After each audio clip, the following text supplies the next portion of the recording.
You're telling me that's the Archduke's son? In the flesh. Saw him once when I was your age. He had that same look in his eyes. You are welcome to what little we have managed to salvage.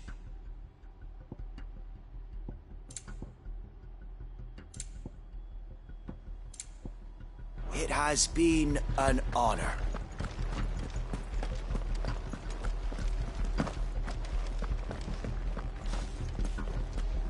We'll keep them from the May the blessing of the Phoenix go with you. How long have you been pursuing the Black Shields? Since they burned their first village. We tracked down the bastards responsible and fed their corpses to Stillwind. Suffice to say, that got their attention. It's been a game of cat and mouse ever since.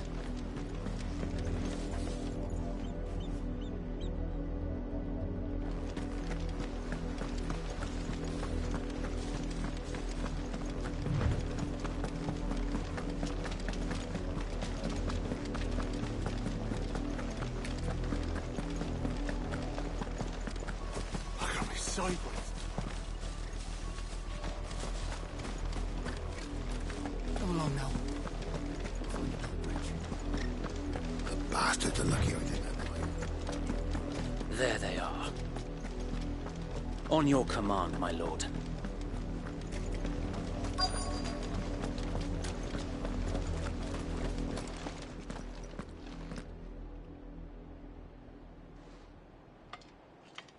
What is it now? I told you! We bear a message for the Vicereine. From the Guardians of the Flame. Ha! You presume to tell us that a pair of filthy vagabonds, a woman and a dog, could guard aught against the might of the Black Shields? Then come! Die along with your flame! For us area! For us area! Your petty revolution ends here. On these our swords we swear.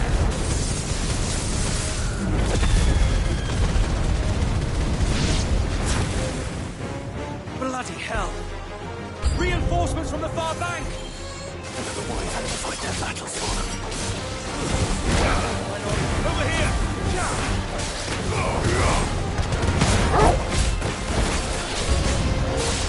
More dragons. Worse. The Imperials aren't taking any chances. I can't say I'm flattered.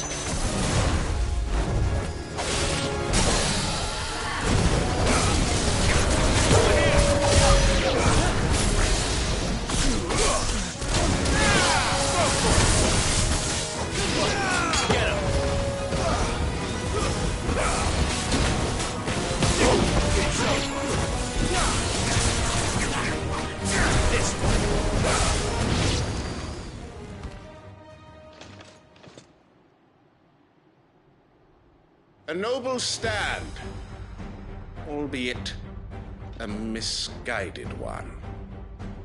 In taking it, you have but proven our point, that this land is in dire need of cleansing.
I don't see any more. Nor do I. The plan worked. It did. It bloody worked. We sent every last one of the rotten bastards straight to the mud! My, Lord, perhaps this will be enough to stop the Cullings. For the time being, at least. Perhaps. Though I doubt my mother will take this loss well. She'll move swiftly to see her minions' ranks replenished. And then it will all begin again. I often wonder if the nation we once knew is gone for good. Her fields rot. Her people starve. We battled to preserve the flame that was, but for every foe we fell, another springs up in its place. Yet be that as it may, it is still our home, and we must fight for it. As we always have, and always will. For as long as the Firebird's flame burns in our hearts, the Duchy cannot die. And her loyal subjects may dream of a day when the Rosarian standard flies over Rosalith once more. So wait, Think we should fall back to Port Isolde before the garrison sends reinforcements? A sound strategy, my lord.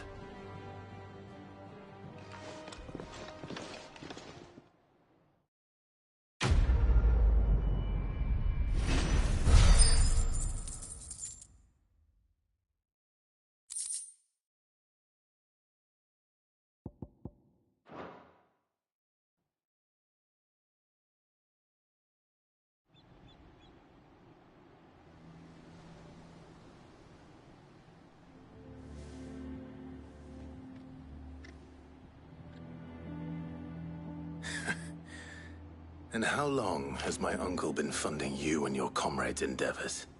Since the beginning. Lord Byron was the first person I turned to after forming the Guardians. And had I known of this tunnel back then, I wouldn't almost have been hanged by the city guard for trying to sneak over the wall. I suppose a formal request for an audience would have appeared suspicious. And appearances must be maintained. Were the Vice-Regency to catch wind of Lord Byron's involvement in our movement, they'd seize his estate and send him to the gallows, where he would be of no use to anyone. And so, though it sickens him to the soul, he plays the part of the loyal lord, knowing that one wrong move might prove his downfall. It is why he remains ever vigilant. Don't be surprised if he refuses you an audience, especially since you're famously dead. Then I will have to think of a way to prove that I am neither wraith nor wrongdoer. I might have something which could help with the latter. It's the mark of the Guardians. Display it, and those who love Rosaria will know where your loyalties lie.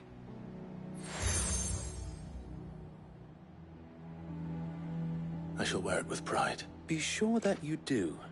I don't want my men attacking you again. Unless you deserve it. If only Sir Tyler could have been here to see you. Or the Lord Commander. Thank you, Sir Wade. If there is ever anything you need. I know. Go on now, my lord.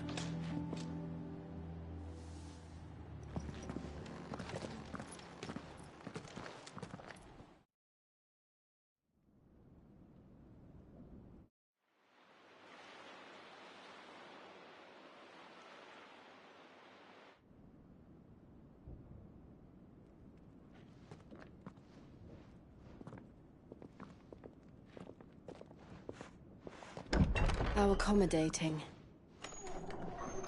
Do you really think they believe we are who we say we are? Not a chance.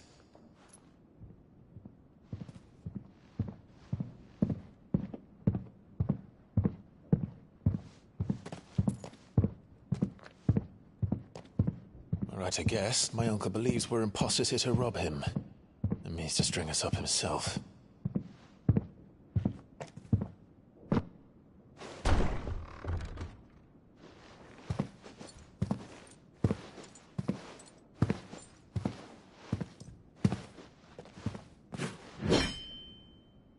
Imagine my surprise when I was told my nephew had come to visit.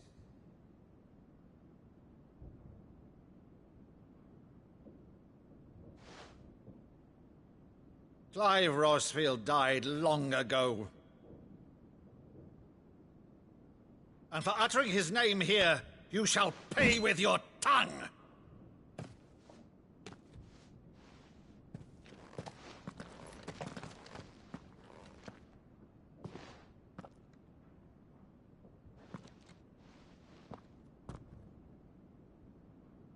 You would mock me as well?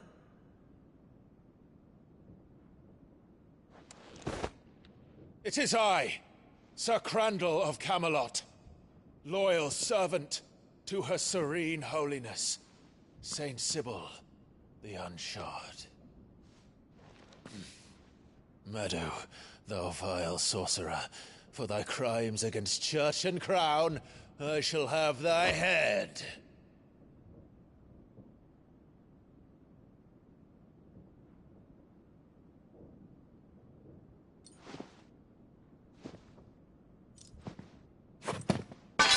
Curse thee, infectious flax wench.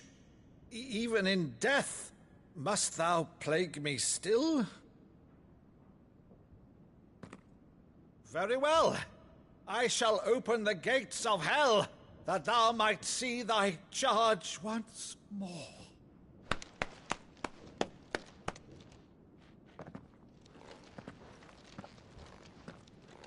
Bravo, Uncle. You're still the finest Meadow in the twins. Oh, Clive, my dear boy, it's really you.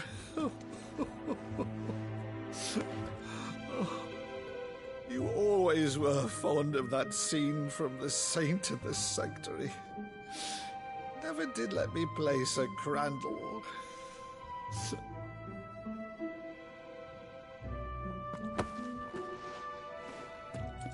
I have a favor to ask, Uncle Byron.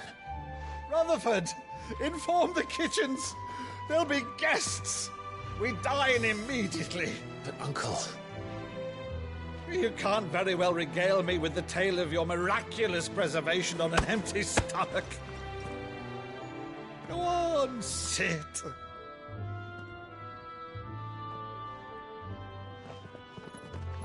See that you use the good plates, Rutherford.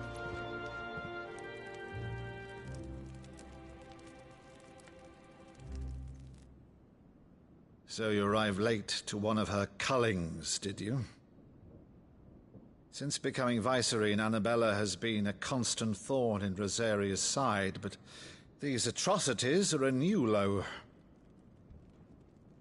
Something has changed. Quite what, I don't know, but the woman we knew is gone, and a monster sits in her place.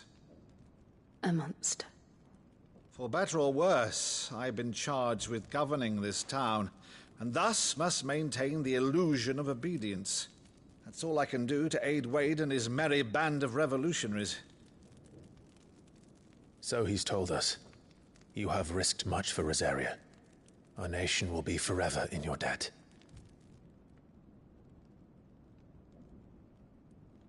It has been 20 years, Clive. The nation your father and your forefathers fought to defend is no more. Perhaps it would be otherwise had I the courage of my brother.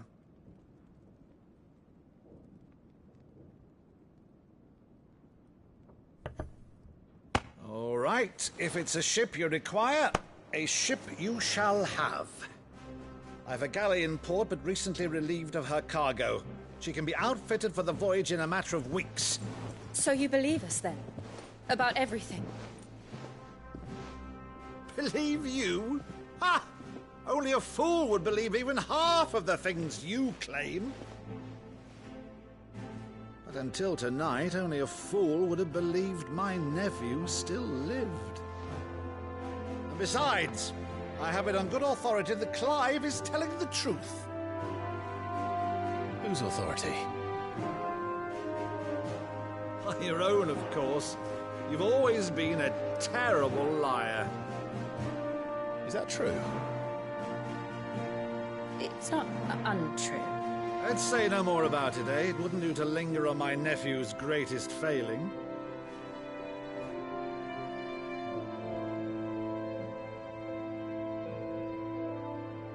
The one thing I cannot believe, though, is all this about you being Cid. You were always such a good boy, but now you're quite the outlaw. Which, if I'm not mistaken, would make me an outlaw's uncle. Right then, who shall we pillage first? Rutherford, fetch me my cutlass. This will be fun.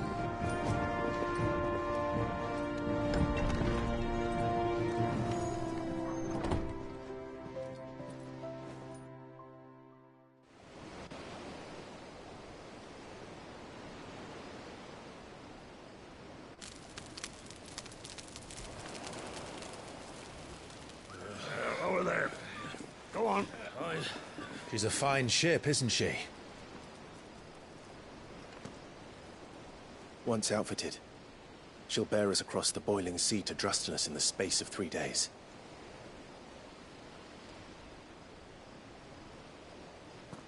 Something on your mind?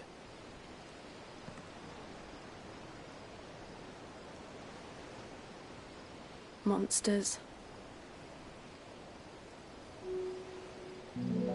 When I served the Iron Kingdom, I did so because I saw no other choice.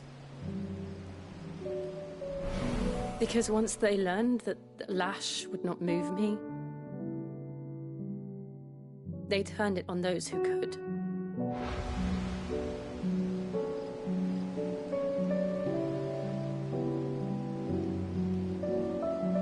And so I became their puppet. I let them pull my strings, telling myself it was not my hand that swung the sword, but another's. I removed myself from the truth so I wouldn't feel the pain it caused.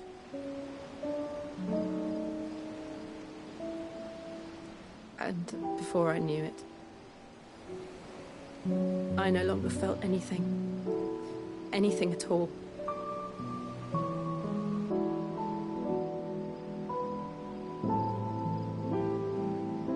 I had become a monster. Jill.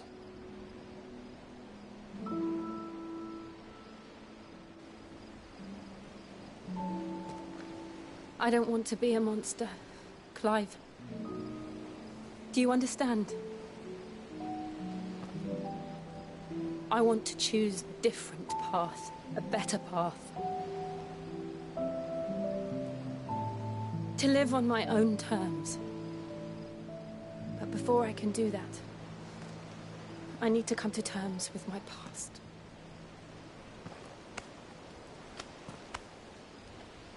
And when you do, I'll be standing there with you, just as you stood with me.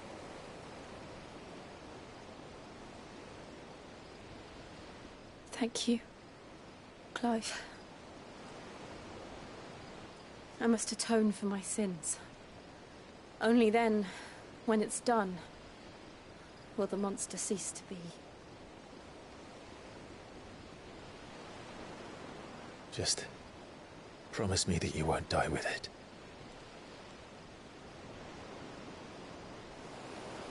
Now, let's get some sleep. The journey back to Benamir is long, and there is much to tell the others.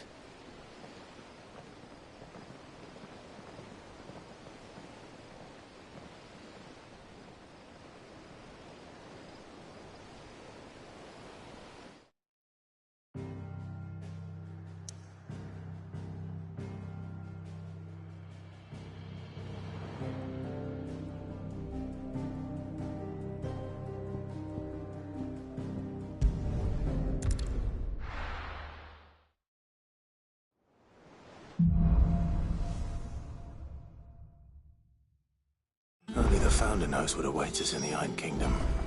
But Vivian could probably make an educated guess.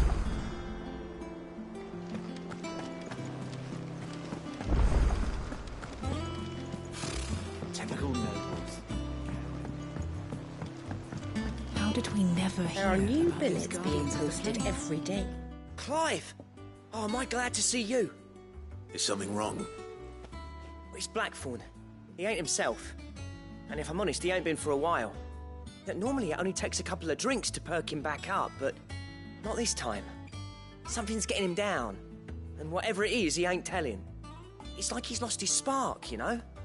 He's barely got enough fire in his belly to get the ump about stuff. But I'm thinking he might if we both bent his ear, because he respects you, innit? So, what'd you say? Fine. If you think it will help. I knew you'd understand. But if he doesn't want to talk, we let him be. He'll open up when he's ready. All right. Now, he'll only smell a rat if we both turn up at once. So, I'll go first, and you can meet us at the forge. Wait a bit, then head over when you're ready.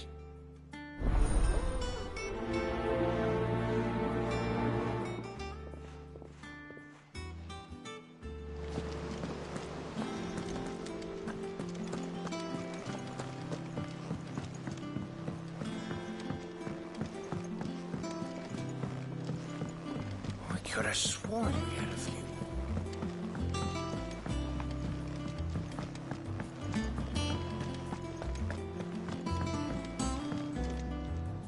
I didn't take you for a scholar, Ivan. Oh, this? Well, it's Valisthea, a culinary pilgrimage. I borrowed it from old tomes. Seems there's no creature in the realm so foul it can't be cooked up into something delicious. Think I'll stick to the unfoul ones, thanks. Oh, where's your sense of adventure, Sid? Honestly, one glance at these recipes, and even you would trade in your sword for a butcher's cleaver. From spit roasts to sweetmeats, this book has them all. What I wouldn't give to bring these recipes to life. If it's my blessing you're hoping for, then by all means. Well, I'm no hunter, Sid. The first ton of worm I came across would be the death of me. But you're made of sterner stuff. Would you help me resurrect one of these recipes? Something tells me you won't be taking no for an answer. Fine, I'll help. Fantastic! Thank you. So, dare I ask what's on the menu? Chance's Stew. It was once a favourite among the gourmands of Oriflamme, if the author is to be believed. Though Molly's never heard of it. The only problem is that while the recipe is extremely detailed in most respects, it's infuriatingly cryptic as to the main ingredient. A beast, no doubt. Most likely something that would make easy work of a simple cook with more broth than brawn, but unwanted violets. I've no idea what they might be. Does the book say anything else? Well, only that the sweetest violets sprout atop the bed of roses. Roses. Rosaria, perhaps? One of the butchers in Martha's Rest might know something. I'll ask next time I'm there.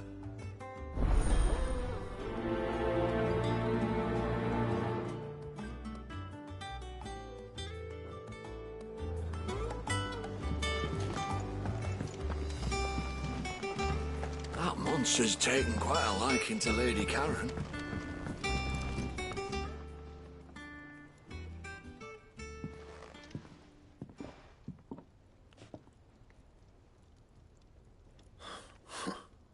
First August, and now you. What are you pair up to? What's it got to do with me? August was worried that something had been weighing on your mind. I thought you might want to talk about it. Did you now? I told you not to stick your nose in my business. What'd you go and do? Clive just wants to help, innit? What's so bad about that? Talk to him. You never know, you might feel better for getting it all out in the open. Please, mate. I'm worried about you. Phil shut you up. It's nothing, really. Stupid. Not the sort of thing you bother people about. Why don't you tell us all the same?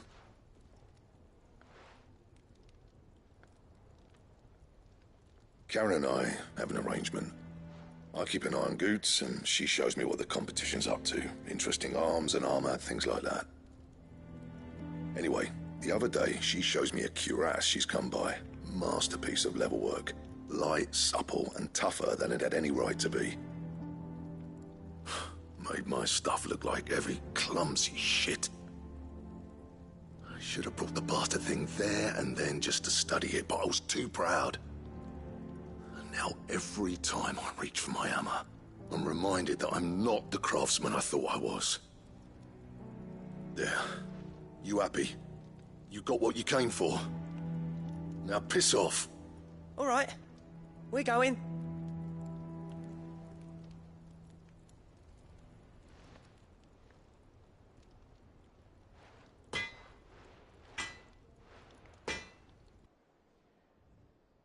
I always thought of old Blackthorn as a bit of a force of nature. Like a storm cloud full of ale. Didn't think anything could rattle him. Least of all a stupid piece of leather.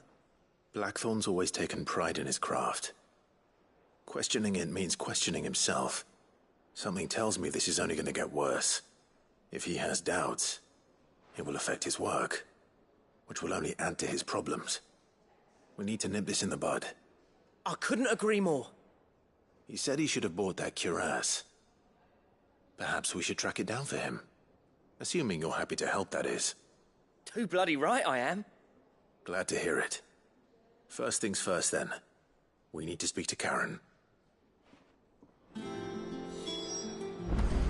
That monster's taken quite a... Karen, do you have a moment? Blackthorn mentioned that you'd recently come by a leather cuirass. An exquisite example of the craft, from what he told us. And he ain't been himself since he saw it.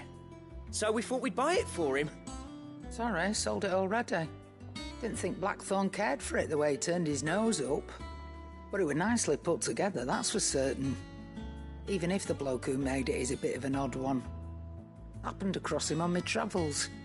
Makes all his stuff to order, but the fella who commissioned it refused to pay.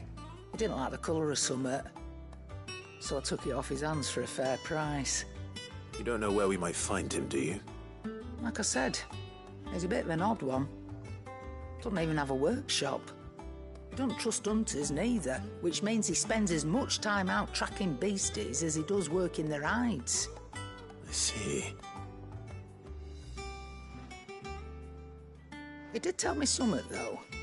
Apparently, his next commission's for a set of griffin hide greaves. Here, there's a griffin on the hunt board. The curse breakers were placing bets on who'd bag it. Now, where the bleeding hell was excited? Somewhere in Sambrec, maybe... Care Northern, that was it. Thank you, Karen. We'd be lost without you. At least you admit it. So, it sounds like going after that griffin might be the best chance we have of finding our roaming leatherworker. I'll leave the hunting to you if you don't mind. While you get on with that, I'll ask around the markets. See if I can't sniff out who he is and where he's hiding. Good idea. Hopefully one of us will be able to track him down.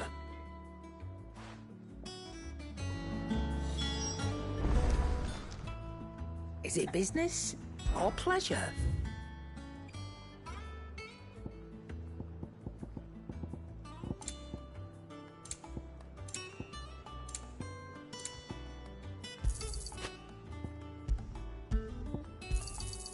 You're rubbing me blind, you know.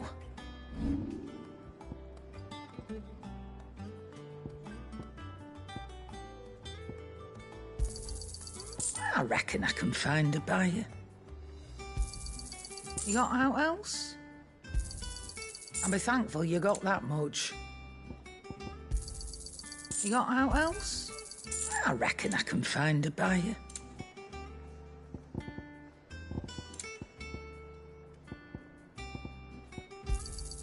You got out else? I'll be thankful you got that much. You got out else?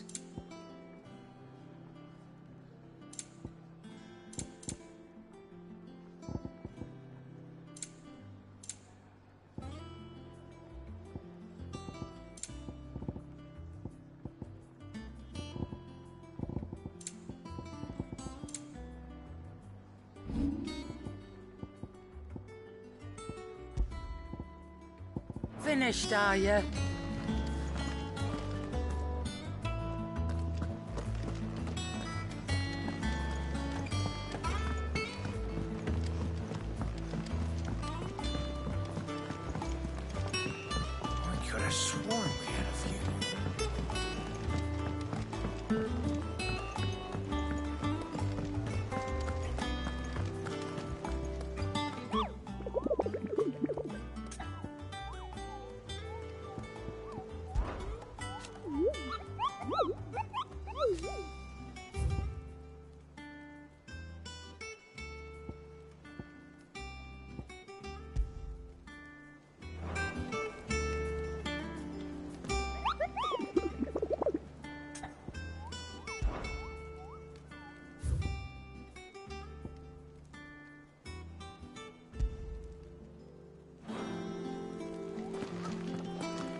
Thank you for sticking with us. Well, Those of us who are exactly still leave here old Martha have to look without after a each chance other, of what don't she's we? done for us. Ah, welcome. Times may be hard, but if you got the gill, I got the goods. What can I do you for? Unwanted violets, if you have them. Though I'd gladly settle for learning what they are if you don't. Why, I haven't heard folk call them that since I was a lad. You're looking for scorpion tails. Unwanted violets is what folk used to call them back in the day. They turn a wicked purple when you boil them up. Hence the name. Used to chuck them in the pot when there weren't nothing else on offer. And there was a war on, that sort of thing. Thankfully, times aren't yet as hard as that. And even if they were, you wouldn't find anyone selling them these days. Do the scorpions still live nearby? I dare say they do. 3 reeds would be your best bet, memory serves. Thank you. You've been most helpful.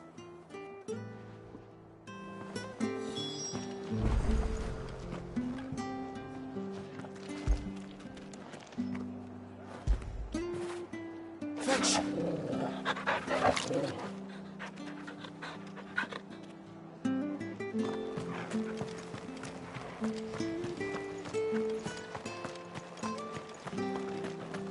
Stay sharp.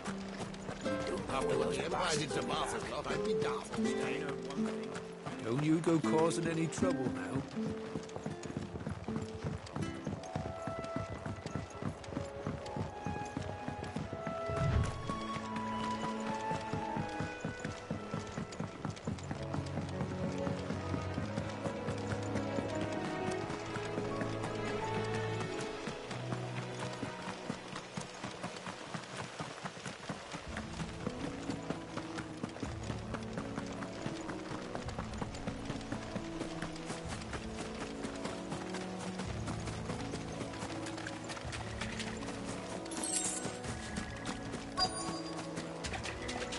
Scorpions. At least I know what I'm up against.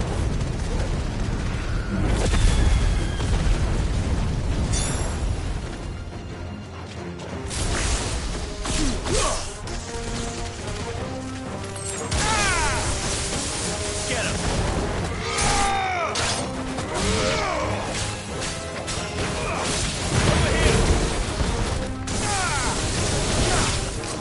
Get him! Attack! Get him!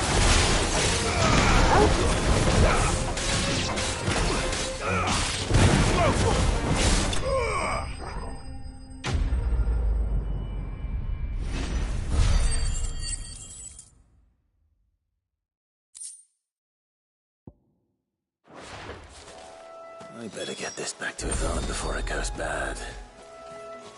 Or any worse, at least.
Did you find our mystery ingredient?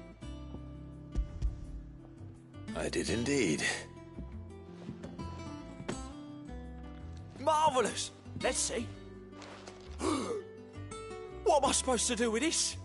It's poisonous, surely. You wouldn't be wrong. But that's your unwanted violet. Into the pot it goes, I suppose. Wait here. I won't be long.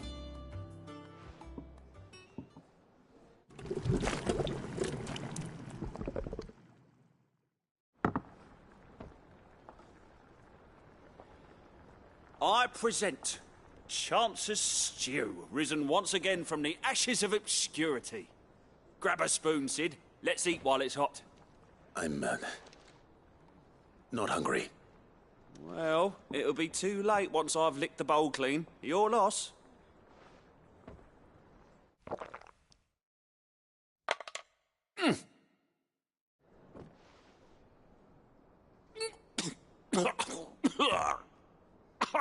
Odin's teeth. What, the salt on the senses. It's like choking on swamp water.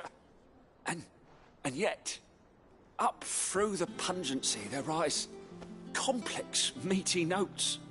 It takes a moment to recover from such an onslaught of flavours, but never have I tasted anything so fine. Thank you, Sid. Thank you. You're, welcome. I must share this gift. I won't rest until a steaming bowl of Chance's stew sits before everyone in the hideaway. A single mouthful, and Molly will be breeding scorpions of her own. I'm sure she will.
Better.